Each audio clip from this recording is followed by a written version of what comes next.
Hey guys, JHoyt here. Quick little announcement. My birthday is coming up on June 27th. And if we can hit 125 subs before that time, that'd be awesome.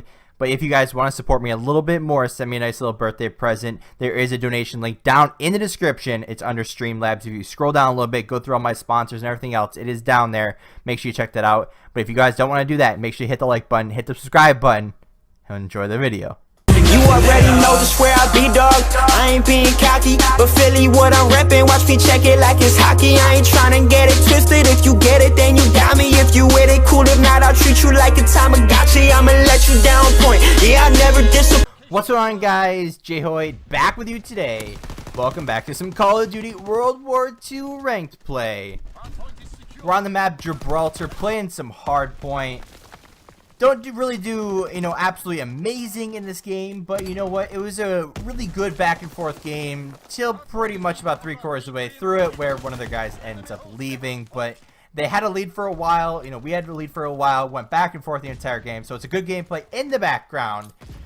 And when you guys see us, we will have 2 days away from my birthday. Can we hit the 125 subscribers before that time? But today, I saw something. Now that I've been doing this a little bit more recently, rather than in the past, but I've kind of been scrolling through Reddit, been scrolling through Twitter, trying to find, some kind of interesting things that I could talk about. Because with NHL, there's nothing really going on now that the season's over with. Once the free agency kind of starts, we can talk about teams and whatever. But right now, very difficult time to make videos on NHL, other than obviously my Be a GM series, which will be the next video that gets uploaded. But today, on your screen is kind of the tweet I saw. I don't remember where I exactly saw this because I don't follow the Today Show, but I'm pretty sure I saw someone retweeted or whatever. And as you can see on your screen now, it says it is proven that violent games like Fortnite increase aggressive behavior and a lack of empathy in players. Will you let your kids continue to play? Okay, so this has been, a topic that's been debated back and forth for probably ever. And it was mainly with Call of Duty, which is why I'm playing on Call of Duty, because I have tons of gameplays that I need to get out, and a lot of them obviously have myself and Ben, playing together in duos or whatever. And I can make the same points for Call of Duty as in Fortnite, but it happens to be about Fortnite, but we're going to talk about it in Call of Duty because why not? But it is proven that violent video games, alright, so that means what? Your Call of Duties, your Fortnite, your Battlefield, your Halo, your basically any first-person shooter, your, I guess NHL's kind of violent since you hit people in that, right? And you slash people, and I guess Minecraft is because you have to kill, mobs and stuff and animals. So obviously that's super violent.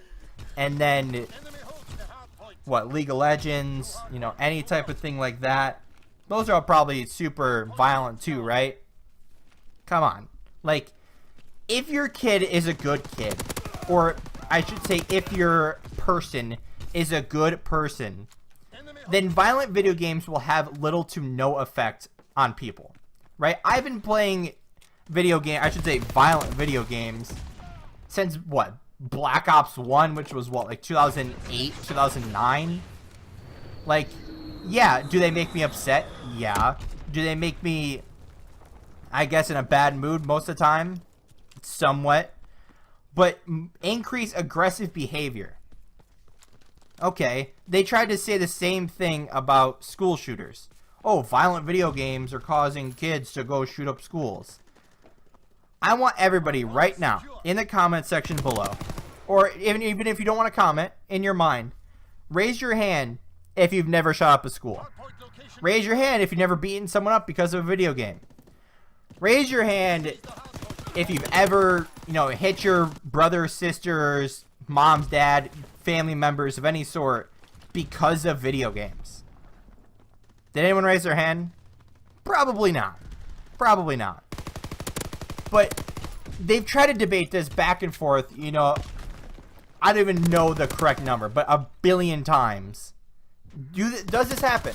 I mean, could it happen? Possibly. But if you look at every game out there, there's probably a violent thing to it, right? I mean, look at Minecraft, the most probably innocent game in the world. You have to use swords and bows and fire to kill things in the game. So is that a violent video game? I'd say no, but yet it was probably the world's most kid-friendly game out there. You know, like, it just doesn't make sense. But then we'll just talk about Fortnite a little bit. One, Fortnite, there's no blood. Yes, you have to kill people with guns, yes, but there's no blood, and as long as they know the difference between real life and video games, I think they'll be fine. I mean, maybe it's just me, but I actually had good parents that taught me the difference between real life and video games. The difference between hurting people in real life and the consequences and playing a video game. So I know the difference between killing someone in a video game and killing someone in real life. Obviously, completely different. One of them is acceptable. I'll let you guess which one. But they always try to come back to video games. And then the other thing is like rap music. It's like, come on. Like, you guys are just trying to find excuses because of every type of which reason to try to eliminate violent video games. Like, people are always going to play violent video games, and it has, I don't want to say it has no effect, but it has very little effect on real life. I mean, come on. It is proven that violent video games increase aggressive behavior and lack of empathy. Like, what? If you have good parents that know what they're doing and don't suck at parenting, then you have no problem. Right? It's the same people that allow their kids to have cell phones when they're like 4 years old, like iPhone 10s at 4 years old, or, you know, let them have everything under the sun when they're 4 or 6 even. So you can't really complain about violent video games when they don't know what real life is, right? I lived, what was it, 13 years of my life without a cell phone. I was perfectly fine. Yes, having a cell phone makes my life easier, but it doesn't ruin my life. And it's the same thing with violent video games. I know what's real. I know what's not. Please stop trying to put violent video games as the factor of why people are becoming aggressive and why kids are shooting up schools.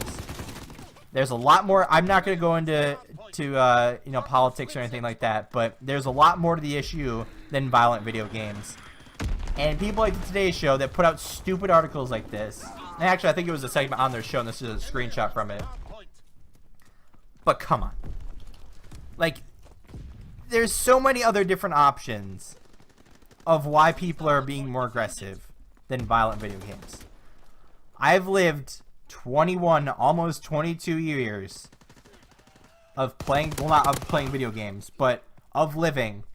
Have never shot up a school, have never shot a gun, have never hurt anyone, and have never done anything aggressive behavior, and I have empathy. So maybe I'm just the only one. Maybe, let's just go with that. Maybe I'm just the only one that has empathy and doesn't have aggressive behavior after playing video games. Or violent video games. Like, I don't know why they're just trying to, like, do this to kids, but Fortnite has taken over the world and they need talking points on their show.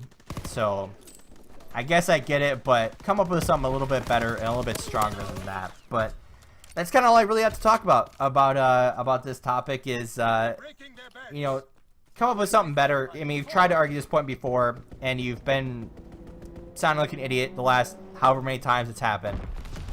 So find something else to complain about. Find something else to put the finger on. But Fortnite and, you know, Call of Duty and violent video games, as they call it, are not the answer. But I guess onto the gameplay now. I told you earlier, you know, it was a very, very close game until it became uneven, you know, teams-wise. One person ended up leaving. I could go up, you know, rage about this all day long, why people leave when they're up in games. I will never understand. But, you know what? We end up coming back here. We end up taking the game. And, you know, we actually earned score streaks, you know, a few times in this game, which was really nice. But, you know, you saw me waiting by the cave for probably a solid, It was probably like 15 seconds in the video, but in real life, it was probably a good minute. And I was on the mic in this game, as you can probably tell on the left-hand side of the screen under the mini-map. But everyone was on their mic, which was awesome. And we were calling out, we were having fun.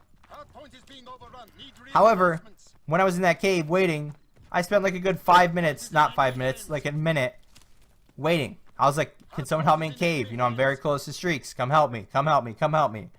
But no one bothered to come help me, so I end up pushing up. I get one streak, I think, and then I die somehow.